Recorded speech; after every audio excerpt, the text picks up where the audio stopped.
kedatangannya di Polsek Bogor, Cilengsi Bogor ya. Ya, agenda hari ini kita menghadiri dua undangan, di mana di sini undangan pertama untuk Dian kita gaul bersama Pak dan Pak Derek Berharas. Dan untuk undangan yang pertama kepada Ibu Dinita Gaul itu kami sudah masukin surat keberatan karena di mana dalam hal ini Ibu itu terlibat sebagai kuasa hukum Pak Derek. Dan sebagai advokat tentunya Ibu itu memenuhi kita dan itu adalah undang-undang.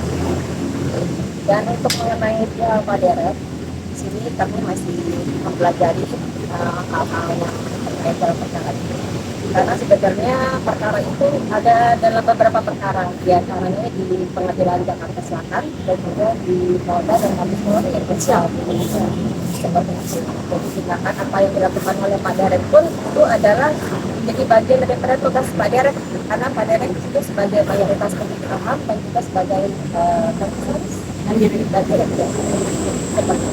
Ini Pak Derek sendiri terkait di sini sebagai pelapor apa pelapor? Sebagai pelapor. Atas Atas dugaan tindakan kekerasan. Itu juga yang sangat lucu ya, karena melakukan tugasnya sebagai direktur, meminta dokumen untuk melakukan investigasi, maksudnya untuk melakukan audit terhadap perusahaan tersebut, yang dimana di lokasi tersebut diduga ditindakan tidak sebagaimana mestinya. Oleh karena itu Pak Derek minta untuk melakukan audit, minta dokumen untuk hal itu. Namun karena tidak ada di bisnisnya, sudah dilakukan sama itu oleh kuasa hukumnya dan juga disampaikan oleh kita juga, dan juga oleh karena itu Pak Derek melakukan tindakan terhadap dan juga perihal mengenai Ibu Yudi menaruh spanduk permasalahan, saya rasa itu dalam keterlaluan yang sangat berlebihan. Karena di sini Yudi lagi-lagi saya katakan bahwa ini kita sebagai kuasa hukum kepada Pak Derek. Kronologis awalnya seperti apa sih? Jadi kronologi awalnya itu kalau mengenai dalam perkara ini itu Pak Derek ini baru mengetahui bahwa lokasi ini adalah milik memang sudah yang lokasi ini adalah miliknya PT Ratu Prabu Energi. Namun fungsinya dipergunakan tidak sebagaimana mestinya, dan pendapatan daripada sewa perancangan itu maksudnya kemana belum tahu. Karena itu Pak Derek mau melakukan audit malah justru di LP oleh adik kita sendiri sedangkan aturan. Tapi coba mengadakan mediasi nggak sih Mas sebelumnya ini? Ya, yang paling pentingnya lagi bahwa mengenai hal ini sebenarnya sudah terjadi kesepakatan perdamaian antara pelapor dan Pak Derek. Setelah ada kesepakatan perdamaian, barulah inisial D itu melakukan laporan kepada Polsek sini. Dan untuk kesepakatan perdamaian itu pun sudah selesai. Jadi beliau itu sudah melakukan pembayaran terhadap apa yang harus dibayarkan kepada Pak Derek. Jadi seharusnya Pak Derek. Jadi seharusnya hal ini sudah selesai, namun kami pun masih mau mengetahui kenapa Pak Derek dalam hal ini masih. Dan di perdamaian itu saya ketemu muka ke muka, mata ke mata dengan Pak Greg sendiri, dan udah ada perdamaian. Nah setelah itu baru lapor, jadi aneh kan? Pak Derek ini kan yang ngelaporin adik ya? Adik. Memang ada permasalahan di keluarga atau gimana Pak? Kalau boleh tahu. Tidak ada masalah sebenarnya Pak. Iya. Tidak pernah ada masalah sebenarnya, tapi kita juga bingung kenapa yang seharusnya bisa dibicarakan secara baik-baik, yang sudah ada perdamaian, yang sudah ada mediasinya, kok masih aja berlanjut, padahal kan semua yang sudah didamaikan sudah dijalankan gitu loh. Nah, perdamaian itu kita udah tertulis dan mereka udah tanda tangan, dan itu pun sudah kita tunjukkan ke Polsek Cilengsi. Berarti ada nilai kerugian di sini? Iya. ada Berapa kalau banyak. Oh iya, mungkin Ibu Yabiana bisa tambahkan. Kalau untuk dalam hal ini, Pak Derek sebenarnya kan perkaranya kan nggak cuma di lokasi ini. Kalau untuk kerugian secara totalnya itu ya sangat banyak sekali, dari gajinya tidak dibayar, kemudian dari aset milik atas nama Pak Derek yang digunakan sebagai jaminan utang dalam perkara PKPU lokasi sebelumnya banyak sekali Pak. Kira-kira berapa untuk yang aset itu 1,2 triliun. 1,2 triliun kemudian Pak Derek. Gaji yang tidak dibayarkan itu ratusan miliar. Nah, untuk yang di PN Selatan ya, itu proses sidangnya sudah sejauh mana? Itu masih dalam agenda replik. Nah, itu pun ada juga terjadinya ada perubahan struktur perusahaan yang tidak diketahui Pak Derek dan ini masih dipelajari lagi.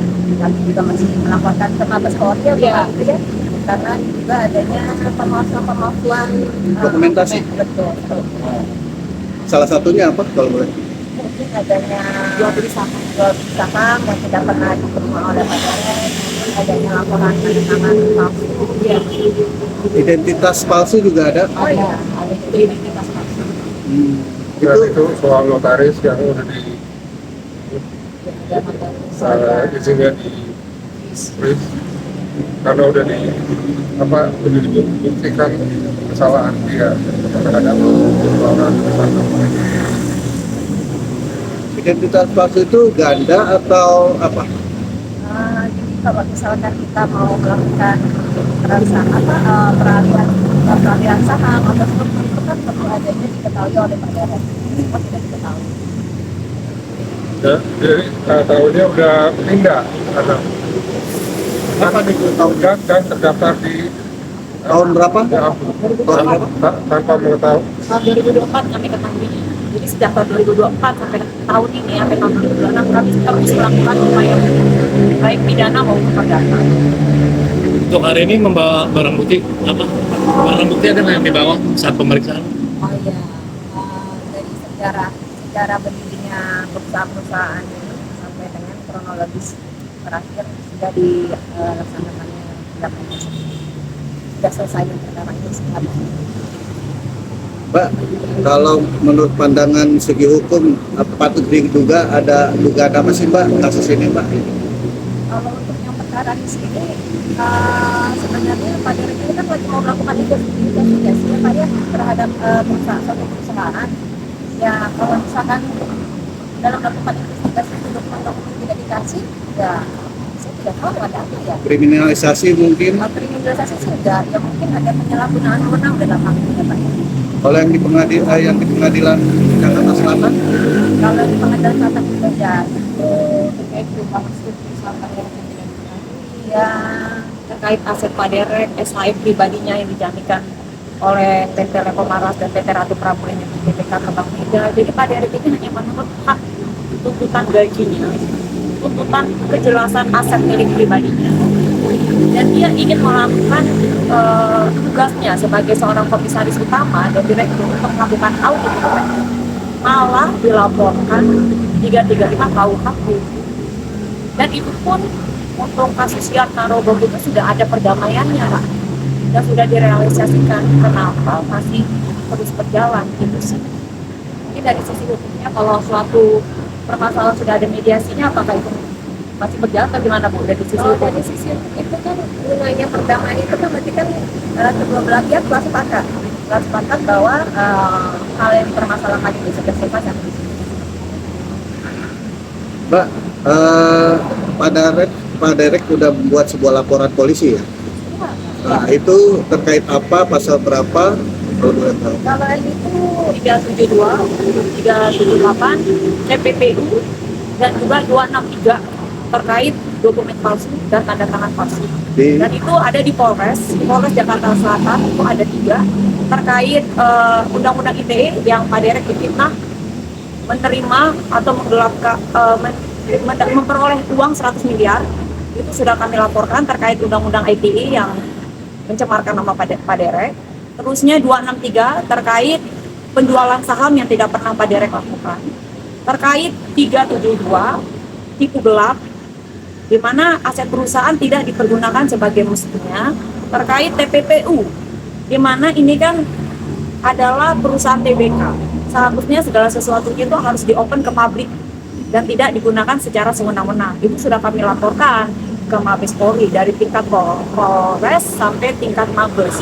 Tapi tidak pernah naik sidik dalam jangka waktu sebulan. Tapi makanya itu yang kami pertanyakan, kok dengan situasi perusahaan yang menjelimet di Polsek Cilengsi itu bisa naik sidik sebulan, itu sih. Malah kan ini adalah perusahaan DBK, Pak Derek hanya melakukan tugasnya sebagai seorang direktur dan sebagai seorang komisaris utama. Kenapa malah di LPK? Itu sih yang kami pertanyakan. Dan juga harus saya dapat paham. Nah, dia kan punya saham juga, tapi tidak jelas nih sahamnya Pak Derek, pembagian dividennya gimana, gajinya gimana, itu selalu ditutupin. Setiap kali Pak Derek minta dokumen, tidak pernah diberikan selembar dokumen. Jadi agak bingung juga sih, ya Pak ya. Pak Derek, terakhir dari saya, mungkin komunikasi dengan Ade seperti apa? Belakangan ini sudah terputuskah atau masih ada? Enggak, ya kita minta terakhir kali ketemu pas itu ada perdamaian. Enggak, Ya, sebelum dia lapor, jadi udah ada perdamaian dengan adiknya, bertemu langsung, tanda tangan. tanggal 20-nya dia melaporkan ke Polsek. Nah, dan dia juga udah ada payment yang kita minta, yang saya minta, itu pun udah ditransfer ke saya, malah dia laporan ke saya. So, jadi aneh kan.